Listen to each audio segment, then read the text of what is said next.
Et une chose qui a encore frappé.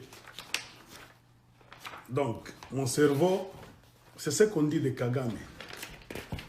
Je pense que nous le savons, nous tous. On a déjà vu beaucoup de photos de Kagame quand il était en formation ici aux États-Unis d'Amérique. Il y a la photo qui revient encore. Hein? Donc, si vous regardez très bien, vous allez voir Paul Kagame, il est là. Il était en formation aux États-Unis. Donc ça, c'est un livre de chercheurs là, qui entrent même dans les archives secrets de la CIA, tout ça. Ils ont écrit. Ils ont dit quelque chose comme ceci. Donc, la photo que vous venez de voir, c'est quand Paul Kagame était en formation à Fort Leavenworth, Kansas. Donc, Fort Leavenworth, c'est dans l'état de Kansas. C'était en 1990. On le formait déjà pour faire ce qu'il est en train de faire au Congo. Qu'est-ce qu'ils disent? Kagame had a long association with the US military, the CIA, and the MI6, established during the years with Yoweri Museveni in the guerrilla war and coup d'etat that took over Uganda from 1980 up to 1986. Qu'est-ce que cela veut dire? Ils disent que Paul Kagame a travaillé pendant beaucoup de temps. Il était en association, en contact avec donc, les services militaires des États-Unis d'Amérique, la CIA, les services secrets, et le MI6, c'est-à-dire le service secret de la Grande-Bretagne. Ces gens-là ont préparé Kagame. Et cette relation a été établie pendant que Kagame était en Ouganda et il travaillait dans le gouvernement de Yoweri Museveni. Et on a formé Kagame à faire la guérilla. Vous comprenez? Kagame a été sérieusement formé aux États-Unis à faire la guérilla. Je reviens encore. Il a été sérieusement formé aux États-Unis à faire la guérilla. Je vous expliquerai pourquoi. His studies at Leavenworth included guerrilla insurgency, psychological operations, information warfare, and invasion planning and preparation.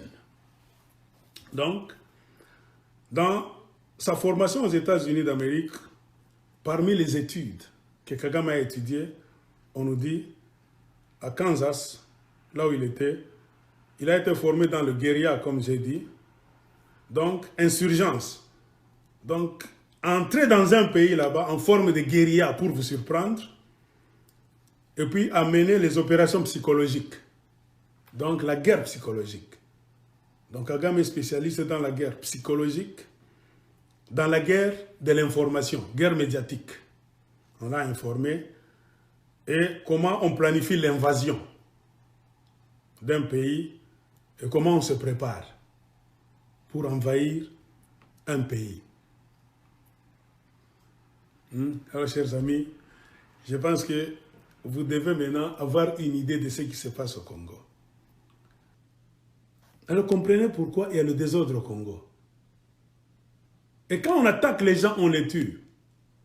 Ça fait partie de la formation que Kagame a reçue aux États-Unis d'Amérique. Les gens qui tuent les Congolais à Beni, mes chers amis, c'est soit les Rwandais ou bien les Ougandais. Le livre vous dit très bien. Ce sont des spécialistes en guérilla. Pourquoi ils sont spécialistes en guérilla? Parce qu'ils savent, ils ont commencé le système de guérilla depuis longtemps. Pourquoi? Parce que ce sont des Tutsis. Ils savent qu'ils sont une minorité en Afrique centrale.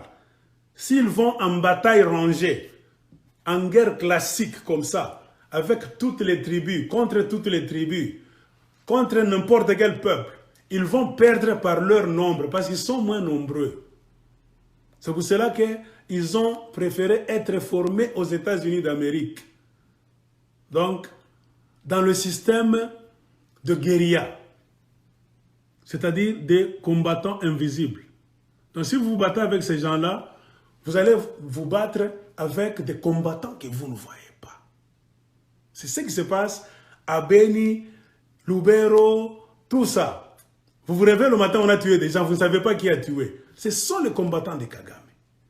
Ils connaissent bien le guérilla. C'est ce que le livre dit. Attention avec ces gens-là. Ce sont des guerrieros. Ils ont reçu une bonne formation. Et en le faisant, c'est pour créer une psychose. Ils connaissent la guerre psychologique. C'est-à-dire quand vous vous réveillez comme ça, ils tuent les gens d'une manière là-bas, donc satanique, couper la tête, tout ça, ils jettent là. Quand vous vous réveillez le matin, vous voyez, vous paniquez vous tous, vous fouillez là. C'est-à-dire, ils sont spécialistes dans cette manière de faire la guerre. Et bien sûr, avec la complicité des Congolais qui sont comme des moutons, on a vu des Congolais aller à Kingakati et adorer Kabila. Mes chers amis, c'est pourquoi j'ai dit ce pays-là, pour le libérer, il faut une révolution populaire. Ne nous fassons pas, ne nous cachons pas donc la face. Il faut une révolution populaire. C'est ça l'histoire du triangle de la mort.